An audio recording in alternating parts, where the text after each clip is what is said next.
What is up, YouTube? BW368 coming at you with another deck profile. Today we are going to be talking about one of my old favorite decks from way back in the day of playing Xyz, when it was a huge Xyz format, when it was Evil Swarms, when it was Dual Terminal, when there was Trishalas coming out and everything else. Constellars were one of my favorite decks that I played back in the day. It was between this and it was also playing between Evil Swarms were the two decks of that format, and this was such a fun deck to play. Unfortunately, I don't think it ever really made any big tops. I believe compared to like Evil Swarm and like Drew Kings or Dragon Rulers or anything like that. But it was a fun deck to play. It was definitely a rogue option that a lot of people did play. Um, the main focus of the deck is to obviously be making the Constellar Pleiades, which is basically a rank 5, level 5, rank 5 light monster that basically says detach a material during either player's turn, bounce a card, so basically is a quick effect. You can bounce any card that your opponent controls back to their hand, anything that could possibly be a problem. And that is, again, during either player's turn, is a quick effect, so it is very versatile against certain matchups. It could definitely come in clutch against like Salamangreats, for example. If they summon out their first Salamangreat back to their hand, as far as I'm aware, unless they have like chicken or whatever, they basically stop their play because there is no way for them to send a Salamangreat to the grave for them to be able to summon Gazelle and be able to go off from there. But without further ado, let's just get right to the deck profile and talk about some of the tech choices that I've been made for this deck. First up, obviously, you have your Pollux. This is your extra normal summon monster. He is a light warrior level 4. When this card is summoned to the field, you can normal summon an extra turn. Remember, guys, this is also a condition. It is not an effect. So if they infinite impermanence this or they effect failure it, you still get a normal summon because you already met the conditions, you already summoned it, and it sets another condition that you can normal summon again. I made this mistake at one of my regionals when I was playing with, like, for example, Ritual Beast Elder. He guy impermanence me stupidly. I didn't think about this, but I basically lost the game because of that one play, unfortunately. So remember, it's a condition, it's not an effect. You get an extra normal summon, which 9 times out of 10, you will be going into your Kaus. He's a level 4 light beast warrior that basically twice per turn target itself or another Constellar monster, increase or decrease its level by 1. So basically, this allows you to level manipulate. So you can make him into a level 5. You can make Pollux into a level 5 main play you're normally going to go into, and then you can make Pleiades. So Pleiades is very easy to make in this deck as long as you have your cows ready to go. 3 Algeti. This card is normal summon, special summon another Constellar monster from your hand. So basically, it's Pollux, just that you special summon instead of normal summon again. 3 Sombre. For those who do not know, basically this is the I can't remember what the monster is for the Evil Swarm, but basically this monster allows you to normal summon again as long as you meet the conditions. Kirkion, that's what it is. This is the Kirkion of the deck. So basically, these are polar. Evil Swarm and Constellars are kind of like polar opposites of each other. But basically, this card says when you have 2 Constellars in the grave, you can remove one and then remove one from play, and then you get to add one back to your hand. And if you do that, you're able to normal summon again. So basically, as long as you have Kaus and, let's say, perfect example, summon Pleiades, use both its materials. It was a Pollux and a Kaus. Summon this, remove the Pollux, add the Kaus back to hand, normal summon the Kaus, so you can make another Pleiades and go right in from there. So, very key card. This absolutely has to be ran at 3. I've seen builds where I'll get these at like 2. I'm running 3 for mine. 3 and 3 are basically the main engine that you want to run when you're running Constellars. That's it for the Constellar engine. Now we're going to be going into another engine that you're playing in with this because it is technically a level, not only a light spam deck, it is a level 5 light spam deck. So you can go into any rank 5s or any light monsters that require level 5 monsters in the Xyz materials. You're playing 3 Cyber Dragons because, again, your opponent controls a monster. This is technically a go second build. I'm still working on some of the kinks, but overall, it is going second. If your opponent controls a monster, special summon special summon Cyber Dragon. So automatically you can go into Pleiades if you have to. But also you're running 3 dry because when this card is normal summon, you can turn all Cyber Dragons into level 5s. So automatically, if you have this and this, you're kind of set. You just special summon the Cyber Dragon, normal summon the Dre, make it a level 5. Now you have options to go into Nova and into Infinity. So you have a negation possibly before you have to even commit to any other kind of plays that you can do. I think the most that I've done during a game is make Infinity and then make Pleiades, and then I had one of my trap cards, which I'll show you, face down. So I had 3 technic interruptions, which the opponent obviously just scooped at that point because he could not deal with that field. So 3 Dre, then you're going to be going 3 Solar Windjammer. For those, this is a very old card that I rarely saw play. For those who do not know, basically, this card says if you don't control a monster, special summon this card. The thing I love is that it's a light, it's a machine, and it is also level 5. So that's another option for you to be going into Cyber Dragon Infinity. So the more options you have, the more you're able to do. As you can see, I'm kind of versatile. I'm making the versatility between Cyber Dragons and between Constellars because, again, they're both lights and they're both level 5 decks. So might as well try and incorporate both. Then you have Triple Galaxy Soldier, which obviously summon one, you get to search another. So that allows you for versatility to be able to, again, going along with the light machine level 5 attributes, you're able to make into Infinity.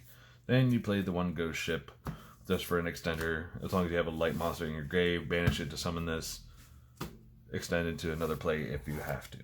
And then the fun tech card I'm running into this is Jizukiru. The thing I love about Jizukiru, high attack, which you'll see why I'm caring, like why are you caring about giving your opponent high attack. You'll see in my extra deck why I'm kind of excited about that. It is a light, it is a machine, so again, you'll see in my extra deck why that matters. But I like it because of the light, because again, that's fodder. If you're forced to go first, you have Jizukiru in hand. You can pitch it for the Galaxy Soldier or for Twin Twisters or anything else that you may run that requires a cost that kind of is dead for you in your first turn. So you can do that. You can summon this up, obviously, as Kaiju should be doing. Summon to your opponent's side of the field by attributing one of their monsters. The fun thing I like is that you summon Pleiades after you do that, getting rid of one of their problem cards. You can activate his effect, return it back to the hand. So then you can reuse this resource in a later turn, or if you have another way of getting rid of this card that's on your opponent's side of the field, you can summon it again. Get rid of another problem card that your opponent has, and then you can do something to get over it. Maybe summon another Exceed monster or destroy it with Mind Control or something. But either and so, that is another fun thing that you can do. This was originally Gameciel, but I feel that Jizukiru is the more versatile one because, again, it's a machine, it's a light, it's got high attack power, and you'll see why in just a little bit once we get to the extra deck. Now, that is all for monsters. Let's get right into the spells. We have Triple Tanky, and your 1 Rotom. Obviously, this is to try and, obviously, it's not a problem getting into the Pleiades. You have plenty of options in the deck for special summoning, normal summoning, everything else. But these are to try and help you get them into those plays faster if you have to, if you have nothing else, if you're going first or anything. So these are basically just to help you, because it's the boosters. Basically, it's just to speed through your deck faster, to deck thin as quick as possible. They played the 1-star Cradle. A lot of you may not know what this is. This basically says target 2 Constellar monsters in your graveyard, add them back to your hand. So basically, it has happened where for example, I've used Twin Twister, pitched a Chaos, destroyed 2 spells and traps, pitched a Pollux for a Galaxy Soldier to summon it, search the Galaxy Soldier, activate Star Cradle, add those 2 back to my hand. So basically, I just regain my hand advantage. So it's not a key card you have to play, but I am at least playing one because of certain situations like that. Then obviously you're playing your Twin Twisters for back row removal. I was thinking about upping this to 3. It's between a 3rd or playing the Star Cradle. I'm still working around with that. More than likely, I may just dump the Cradle for a 3rd Twin Twister because, again, this is a go in second build, and back row heavy decks are going to be a pain in the butt. This is a fun deck card that I'm playing for this deck. Rank up Magic Astral Force. And basically, for those who don't know, target a monster on your field. special summon monster that is of the same rank, or that is 2 ranks higher, same type, same attribute. So I am playing 2 cards in this, that's why I'm playing 3. That can basically, as long as it goes off, completely blow out your opponent, allow you to OTK if there are enough requirements on the field for you to be able to do it, which I will show you in just a bit. Then we go right into the traps. You're only playing 2. Play Anti-Spell Fragrance in Imperial Order. The reason that you're playing these is to slow down your opponent from being able to wipe your board on your turn, or just completely negate them out of spells so they can't do anything while you basically overwhelm them and everything. And also the fun thing of Pleiades can bounce them back to hand should you want to try and do something. So as long as he has material on his field, you can activate his effect, add it back to hand, and then you can reset it. Not like your opponent doesn't know what that is, and basically shut your opponent out again and reactivate. So that's a fun thing that you can do with Pleiades. Now we go right into the extra deck. Obviously, you're playing Triple Pleiades. This is the main monster you're going to be trying to get into because, again, bouncing cards on the field is pretty good in this format. Destruction has a lot of protection against it, so definitely bouncing is the fun way to go.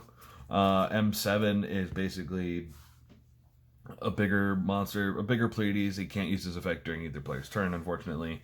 Basically, for those who do not know, if you have a Pleiades out on the field, you can overlay this.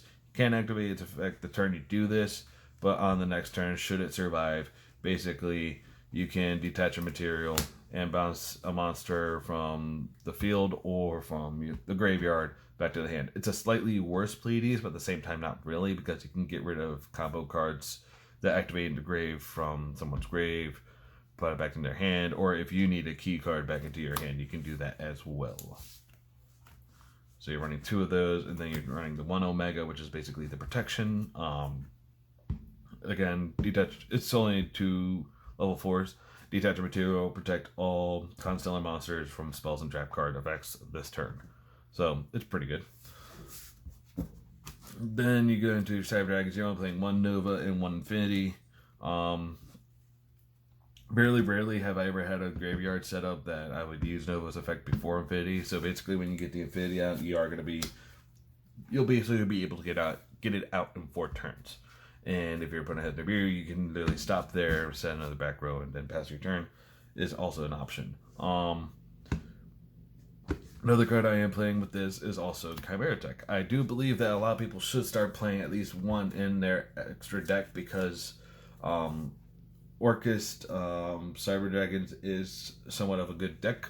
That, again, they're all machines, so for the free cost, again, for the space, for the 1 space in your extra deck that you can use it for, I would definitely say, if you're having any optional cards in your extra deck, I would definitely say at least play 1.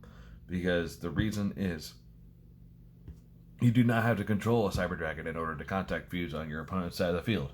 Basically, your opponent can have Cyber Dragon with 2 other monsters. You could just say contact fuse, summon out Chimera Tech. Now you have a 3000 beater. You did not even have to commit any cards to the summon. You committed all your opponents. And guess what? That crescendo in the back row is now dead. It can't do anything. It can't even activate.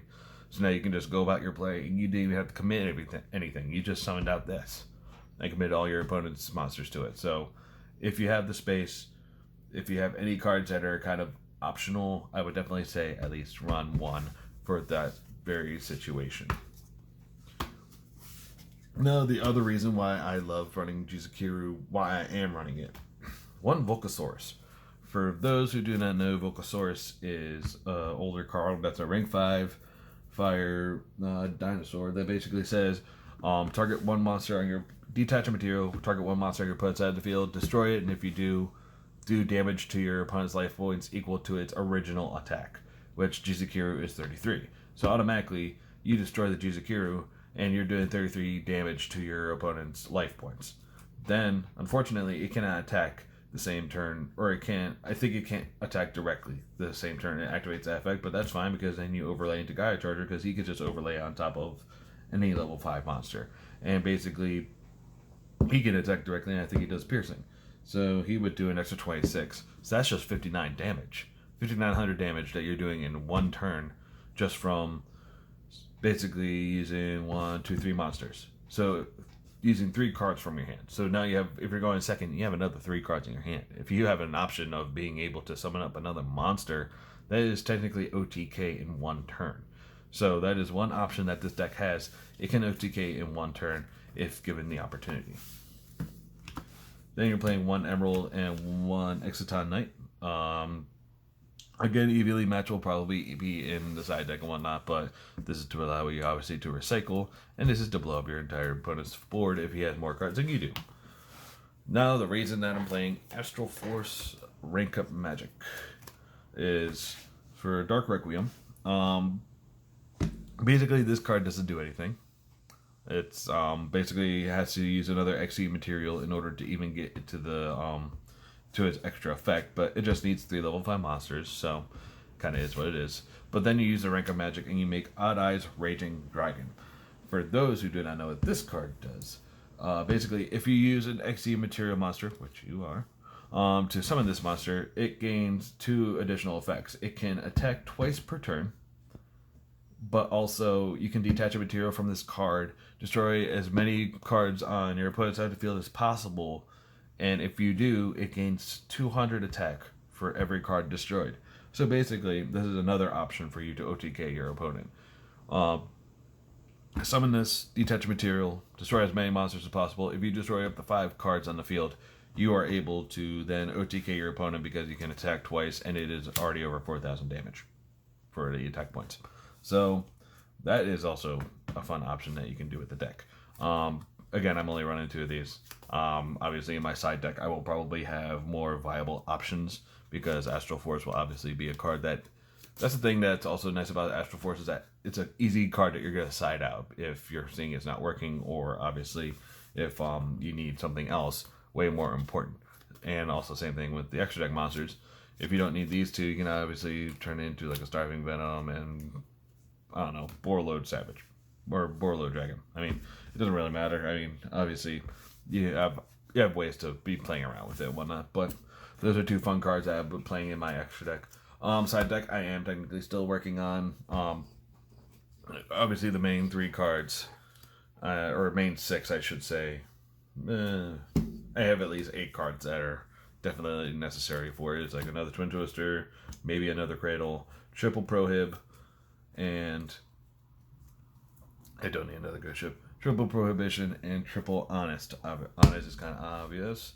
Prohibition, like I was already telling you, you could technically activate this. Actually, I don't think I've told you. I think that was my other video that I messed up on.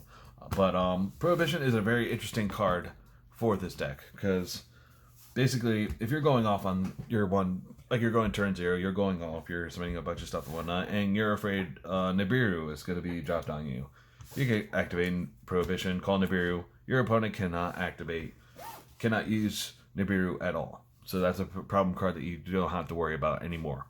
The fun thing you do is summon Pleiades, bounce this back to hand, and then activate it again. You can call another card now. You can call like Evenly Match. You can call Lightning Vortex. You can call or Cosmic Vortex, whatever the hell that new spell card that's over $100 is. You can call whatever key cards you think are going to be a problem that can blow you out. You can call that when you activate this card, and your opponent cannot use it at all. Even if it's on the field, it cannot use it. I'm assuming if it's like a monster and whatnot, like obviously you wouldn't be able to activate its effects and whatnot. But you run 3 of these. Basically, you can call anything that you think is a problem that turn, bounce it back to hand with Pleiades, reactivate it again, call another card. You're basically shutting your opponent out from being able to do anything. So definitely, whenever you're going to be running Constellars, you can run these. I would definitely say also a fun card I was running back in the day was Deck Lockdown, which is definitely probably a card that will probably see a spike in price because Huckle Fibrax is a card. A lot of decks actually nowadays do special summon from the deck, and Deck Lockdown basically has 2 effects. Neither player, it limits itself, luckily, for being alive for 2 turns, but basically the card says you can neither player can add cards to their hands except by drawing, but also your opponent, neither player can also special summon from the deck. So it automatically locks you out of special summoning from the deck, but also slowing both players down. So technically, for Constellars, this is perfect because, again, the second turn when it's about to destroy itself, you can bounce it back to hand, then you can reactivate it again, locking down both players from being able to do anything. So now you're forcing your opponent to hopefully aim more for the back row from being able to be activated over focusing on your monsters, which are the real problem. So that's a fun deck tech you guys could technically run within your decks. But other than that, this is my Constellar deck profile, guys. Let me know what you guys think. Leave a comment down below. Let me know if there's any tech choices that you think are kind of iffy on my end, or what you would be running into your deck. Also, let me know. Let's talk about what was your favorite deck back in the day that you used to play. I mean, for me, it was honestly, it was Constellars, it was Evil Swarm, and it was Ritual Beast, which, if you've been watching my channel, obviously you've seen that I've played Ritual Beast for a while. I've had the deck profile up, and have done my own things with it. But those were like some of my fun decks back in the day. If you guys are veteran Yu-Gi-Oh players, what deck did you like to play back in the day? Let me know what you guys think. Like, comment, subscribe, and peace.